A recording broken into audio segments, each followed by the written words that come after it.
इस विशाल विमान की उत्पत्ति 1940 की गर्मियों के अंधेरे दिनों से जुड़ी है।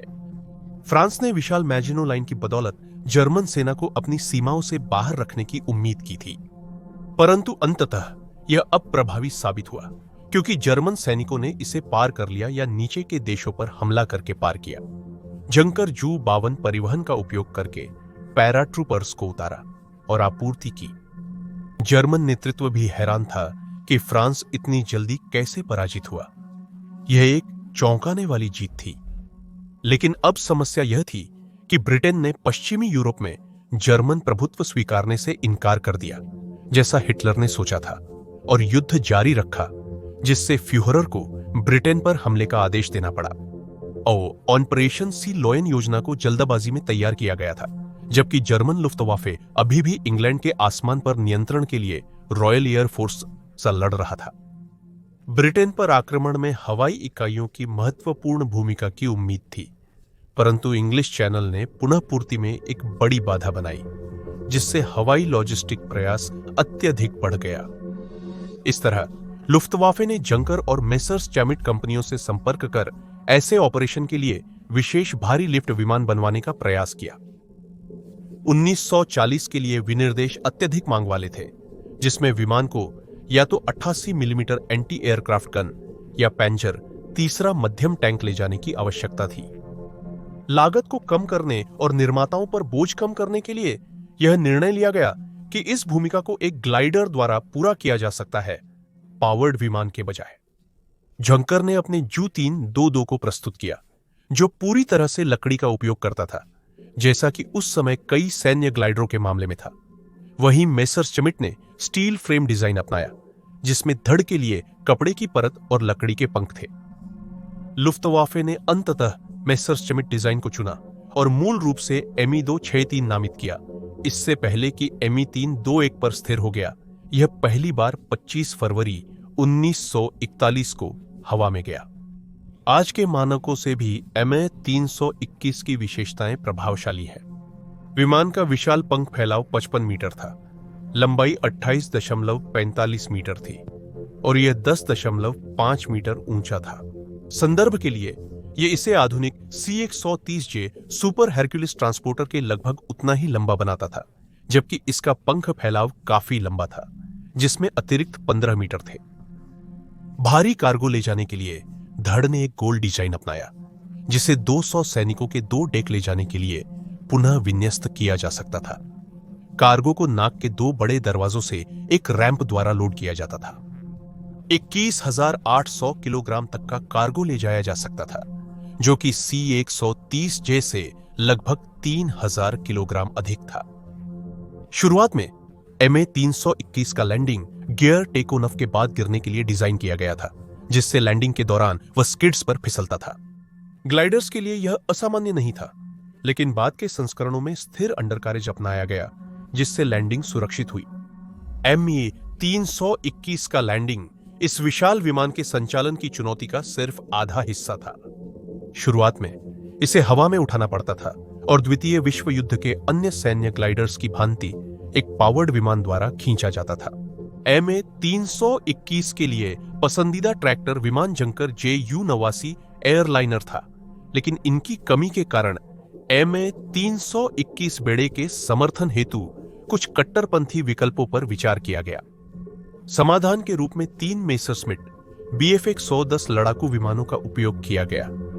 एक विमान के धड़ और दोनों पंखों पर एक को जोड़ा गया। पंखों के नीचे 8 हाइड्रोजन पेरोक्साइड रॉकेट बूस्टर लगाकर विमान को ऊपर उठाया गया। यह एक जटिल ऑपरेशन था, जिसमें पूर्ण समन्वय की जरूरत थी।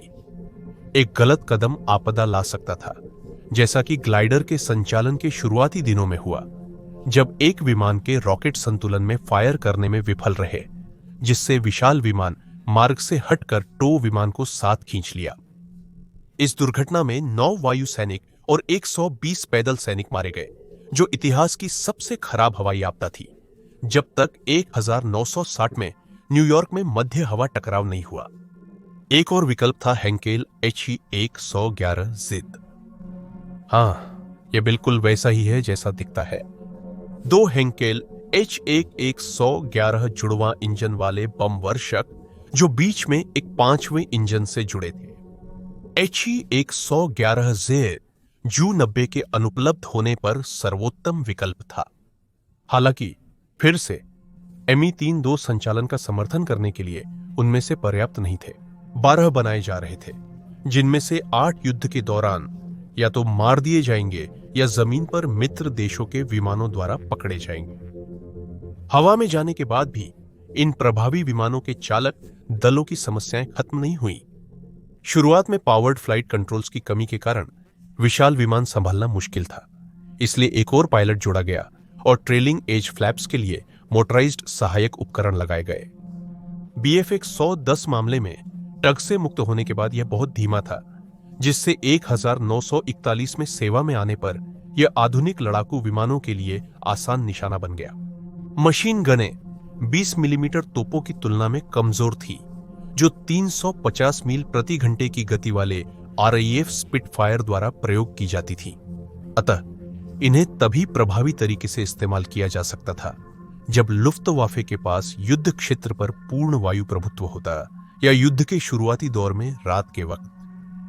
मे के 200 उदाहरण, जिन्हें गिगांट या जायंट के रूप में जाना जाने लगा, अंततः बनाए गए और उन्होंने ऑपरेशन बारबरोसा, सोवियत संघ के आक्रमण का समर्थन करने के लिए समय पर सेवा में प्रवेश किया। ग्लाइडरों को विशेष भारी ग्लाइडर स्क्वाड्रनों में गठित किया गया, जिनमें शुरुआत में 6 Mi-321 और 12 BF-110 टग्स शामिल थे। हालांकि जर्मन उच्च कमान ने उनकी भारी उठाने की क्षमता की प्रशंसा की, लेकिन विमान के संचालन ने और भी कमियां उजागर की। BF-110 को टग्स के रूप में उपयोग करने से जुड़वां इंजन वाले लड़ाकू विमान को अधिक ईंधन की खपत हुई, जिससे Mi-321 की सीमा में गिरावट आई, जो उसके आधार से केवल 250 मील थी, जो सोवियत संघ पर हमले के दौरान एक बड़ी बाधा थी। साथ ही पायलटों द्वारा अपनी दृष्टिकोण का गलत आकलन करने के कारण कई लैंडिंग दुर्घटनाएं हुई, परंतु ग्लाइडर होने के नाते वे दोबारा प्रयास करने के लिए वापस नहीं जा पाए। फिर भी जर्मन नेतृत्व डिजाइन की क्षमताओं पर विश्वास रखता था और उनके लिए उत्तर स्पष्ट था। Me-321 को अपने स्वयं के इंजन की आवश्यकता थी।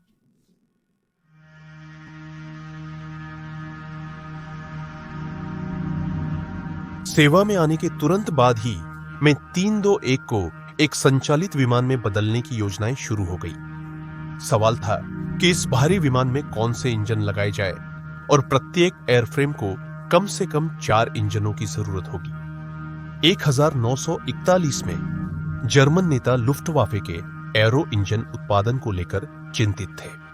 असेंबली लाइनों को खोए विमानों की भरपाई के लिए नए मॉडल पेश करने, मित्र देशों के साथ तालमेल बनाए रखने और जर्मन सेना की अन्य शाखाओं के साथ आपूर्ति के लिए प्रतिस्पर्धा करने के लिए हजारों पावर प्लांट का उत्पादन करना था, वो भी RAF बमबारी से उत्पादन में रुकावट के बावजूद। इसलिए जर्मनों ने Me-321 पर जर्मन इंजनों को रोकने का असर कम करने के लिए पावर प्लांट्स के विकल्प तलाशने का फैसला लिया। फ्रांसीसी एयरो उद्योग पर कब्जा करने के बाद उन्हें फ्रांसीसी GR40N रेडियल इंजन के रूप में एक उपयुक्त इंजन मिला, जो 1164 हॉर्स पावर का उत्पादन करता था और 4 GR14N द्वारा संचालित एकल Mi-321 को परिवर्तित करने का काम शुरू हुआ। इस नए विमान को Mi-323 के रूप में पुनः नामित किया गया और इसने अपने बिना शक्ति वाले पूर्ववर्ती से विशाल नाम प्राप्त किया। हालांकि जल्द ही यह पता चला कि इसमें अपने पूर्ववर्ती की कुछ कमियां भी शामिल थी। अब अपने इंजनों के साथ, हालांकि इसे अभी भी उड़ान भरने के लिए सहायता चाहिए थी, पर यह दूर और सुरक्षित उड़ सकता था और जरूरत पड़ने पर बेस पर लौट सकता था। Ma-323 बहुत धीमा था, जिसकी अधिकतम गति 209.21 किलोमीटर प्रति घंटा थी। इसलिए विमान को फिर से डिजाइन कर Ma-323-500 का निर्माण किया गया, जिसमें कुल 6 इंजन लगाए गए। यह विमान के प्रदर्शन के मुद्दों को कम करने में मददगार रहा। फिर भी टेकोनॉफ के लिए रॉकेट्स का इस्तेमाल जारी रहा। 1942 की शुरुआत में उत्पादन शुरू होने पर पायलटों ने फ्रांसीसी इंजनों की विश्वसनीयता पर कई समस्याएं दर्ज की। कई उड़ानें एक इंजन खराब होने के कारण समाप्त हुई, क्योंकि पायलट विशाल विमान को हवा में रखने के लिए जूझ रहे थे। इसके अलावा अगर उन्हें कुछ समय के लिए निष्क्रिय छोड़ दिया गया था, तो अगली बार जब उन्हें फिर से शुरू किया जाता था तो वे आग पकड़ने की पूरी प्रवृत्ति रखते थे, अगर उचित सावधानियां नहीं ली जाती थी। हालांकि पायलटों ने उनकी प्रशंसा की, क्योंकि वे विमान को नियंत्रित रख सकते थे, भले ही आधे इंजन उड़ान में खराब हो गए हों, बशर्ते वे सभी एक ही पंख पर न हों। MI 321 की रेंज 3 BF-110 द्वारा खींचे जाने पर MI 321 से दोगुनी से अधिक थी, जो 500-945.76 किलोमीटर की दूरी पर अधिक उपयोगी थी। दुश्मन के विमानों के प्रति संवेदनशीलता को पहचानते हुए मेसर्स चमिट इंजीनियरों ने विमान को 5-13 मिमी की रक्षात्मक मशीन गनों से लैस किया, जिन्हें 2 गनर्स, रेडियो ऑपरेटर और 2 उड़ान इंजीनियरों द्वारा संचालित किया गया, जो पायलटों को 6 इंजनों को बनाए रखने में मदद करते थे। यह पहचानते हुए कि यह अभी भी अपर्याप्त था, मेसर्स चमिट ने एक समर्पित एस्कॉर्ट संस्करण बनाने के विचार के साथ खेला, जिसका मुख्य कार्य MI 323 के उड़ान को दुश्मन के हमले से बचाना था। इसे MI 323 E2WT नाम दिया गया। इस गनशिप संस्करण में एक पुनः डिजाइन की गई नाक होगी, जिसमें 20 मिलीमीटर की तोपों से लैस एक टरेट, तोपों के साथ 2 अतिरिक्त विंग टरेट और विमान के साथ प्रमुख बिंदुओं पर 10 मशीन गनें लगाई जाएंगी। यह प्रस्ताव कितना प्रभावी होता, इस पर विमानन इतिहासकारों में बहस है। 2 प्रोटोटाइप बने, जिनमें से हर एक को सभी गणों के संचालन के लिए 21 वायुसैनिकों की जरूरत थी। फिर भी लुफ्टवाफे ने इस अवधारणा को आगे नहीं बढ़ाया और पारंपरिक लड़ाकू एस्कॉर्ट्स पर निर्भर रहा।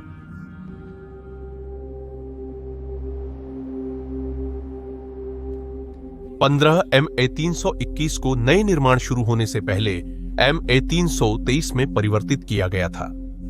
असेंबली लाइनों से बाहर आना शुरू हुआ और कुल मिलाकर 213 पूरे किए गए। पहला 1942 में सेवा में आया। उस समय एक्सिस भाग्य बदल रहा था, खासकर उत्तरी अफ्रीका में, जहां मित्र देशों के जहाज और विमान भूमध्य सागर पार जर्मनी की सप्लाई लाइंस काट रहे थे। इस प्रकार M 323 की विशाल कार्गो क्षमता का उपयोग आपूर्ति चलाने के लिए करने का निर्णय लिया गया। रोमेल के अफ्रीका कोर तक मेड के पार हॉप्स, भारी फाइटर एस्कॉर्ट्स के साथ समूहों में मेडिटेरेनियन को पार करना, लकड़ी के ट्रांसपोर्ट्स को उड़ाना जो मुश्किल से 136 मील प्रति घंटे की गति तक पहुंच सकते थे, क्रू के लिए तनावपूर्ण समय था। यह जानते हुए कि अब जब अमेरिका लड़ाई में शामिल हो गया था, तो मित्र देशों की वायु सेनाएं और भी मजबूत हो रही थी और फाइटर्स की सुरक्षा के बावजूद MI 323 को भयानक नुकसान हुआ। अपनी कमजोरी दर्शाते हुए कुछ समुद्री गश्ती विमानों की रक्षात्मक बंदूकों से भी खो गए, जो उन पर अचानक आए। अब तक का सबसे बुरा दिन MA 323 क्रू के लिए 22 अप्रैल 1943 को आया। 27 M 323 का एक गठन सिसिलियन जलडा मरुमध्य के ऊपर एकत्रित हुआ, जिसे लुफ्टवाफे BF-109 और इतालवी C-202 लड़ाकू विमानों ने एस्कॉर्ट किया। यह दृश्य लुफ्टवाफे के प्रयास का हिस्सा था, जो अफ्रीका कोर को ईंधन पहुंचाने के लिए किया गया था, जिन्हें भूमध्य सागर की नाकाबंदी द्वारा आत्मसमर्पण के लिए भूखा रखा जा रहा था। गठन का पता लगने पर मित्र राष्ट्रों ने दक्षिण अफ्रीकी स्पिटफायर और अमेरिकी B-40 किट्टी हॉक्स को उन्हें रोकने भेजा। मित्र राष्ट्रों के पायलटों ने जर्मनों को एक बड़े वी आकार में उड़ते हुए देखा और उन्हें हंसों के झुंड के समान बताया। SIF लड़ाकू विमानों ने उन्हें और उनके एस्कॉर्ट्स को ट्यूनीशिया के केप बॉन के निकट घेर लिया। यह नरसंहार था। बाद में मुठभेड़ में 21 उड़ने वाले दिग्गजों को नष्ट किया गया। सिर्फ 6 ही गंतव्य तक पहुंच पाए। हालांकि इस आपदा की पूरी जिम्मेदारी M 323 की कमियों पर नहीं डाली जा सकती। 4 दिन पूर्व इस क्षेत्र में मुठभेड़ के दौरान मित्र देशों के पायलटों ने एक 100 JU-52 परिवहन विमानों और उनके एस्कॉर्ट्स पर हमला कर आधे से ज्यादा को नष्ट किया। मित्र राष्ट्रों की वायु श्रेष्ठता बहुत मजबूत थी और हारों के बाद जर्मनों ने रात की उड़ानों का सहारा लिया, लेकिन राहत नहीं मिली, क्योंकि रडार निर्देशित मित्र राष्ट्रों के रात के लड़ाकू विमानों ने उसी जोश के साथ हमला किया। 1 महीने से भी कम समय बाद अफ्रीका कोर ने आत्मसमर्पण कर दिया, जिससे भूमध्य सागरीय चुनौती समाप्त हुई। M323 बल को पूर्वी मोर्चे पर स्थानांतरित किया गया, जहां रेड आर्मी धीरे धीरे एक्सिस आक्रमणकारियों को पीछे धकेल रही थी। भले ही इसकी भारी माल ढोने की क्षमता की प्रशंसा हुई, लुफ्तवाफे ने M323 पर भरोसा खो दिया था। इसलिए उन्होंने इन्हें जहां तक संभव हो पीछे की पंक्तियों में रखने का प्रयास किया, जिससे ये द्वितीय श्रेणी की संपत्ति बन गए। युद्ध के निराशाजनक होने पर विमान की समस्याओं को हल करने के प्रयास किए गए। मेसरश्मिट के इंजीनियरों ने कार्यात्मक से लेकर अत्यधिक तक के कई प्रस्ताव दिए। फ्रांसीसी इंजनों की कमजोर शक्ति को दूर करने हेतु उन्हें शक्तिशाली जर्मन जुमो 211 इंजनों से बदलने का प्रस्ताव रखा गया, परंतु ये परीक्षण स्तर से आगे नहीं बढ़ पाए। शायद सबसे आकर्षक प्रस्ताव में शामिल था कि कैसे हेनकेल ने हे 111 जेड बनाया, जिसमें 2 में 323 को पंखों द्वारा एक साथ जोड़ा गया। हालांकि यह कभी वास्तविक नहीं हुआ और अप्रैल 1944 तक नए विमान के आदेश रद्द हो गए, ताकि संसाधनों को लड़ाकू विमान उत्पादन में लगाया जा सके। घिसावट और स्पेयर पार्ट्स की कमी के साथ इसका मतलब था कि जब तक वे और उड़ नहीं सकते थे, तब तक उनका भारी उपयोग किया गया। 1944 के अंत तक गिगांट को पूरी तरह से सेवा से हटा दिया गया और स्क्रैप कर दिया गया।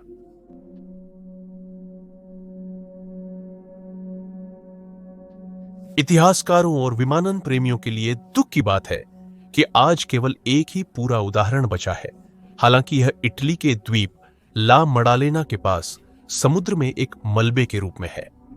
में 323 के गुणों का मूल्यांकन करना कठिन है, क्योंकि इसके दोषों के बावजूद यह भूमि या समुद्र की तुलना में तेजी से अधिक उपकरण ले जाने में सक्षम था। एक परिवहन विमान के रूप में यह अपने डिजाइन के अनुसार काम कर सकता था। अगर जर्मन प्रभावी वायु रक्षा स्थापित कर पाते तो यह अत्यंत उपयोगी संपत्ति होती। दुर्भाग्य से लुफ्तवाफे के लिए यह उस समय आया जब मित्र राष्ट्र उनसे वायु श्रेष्ठता छीन रहे थे, जिससे गिगांट अपनी वास्तविक क्षमता हासिल नहीं कर सका। हालांकि यह सोचना दिलचस्प है कि अधिक शक्तिशाली इंजनों वाले विमान ने नागरिक विमानन दुनिया को कैसे प्रभावित किया हो सकता है, विशेष रूप से युद्ध के बाद के युग में हवाई माल ढुलाई में उछाल के साथ, क्योंकि आने वाले कई वर्षों तक आकाश में इसके जैसा कुछ और नहीं था। और वहीं आपके पास है आकाश के दिग्गज की कहानी।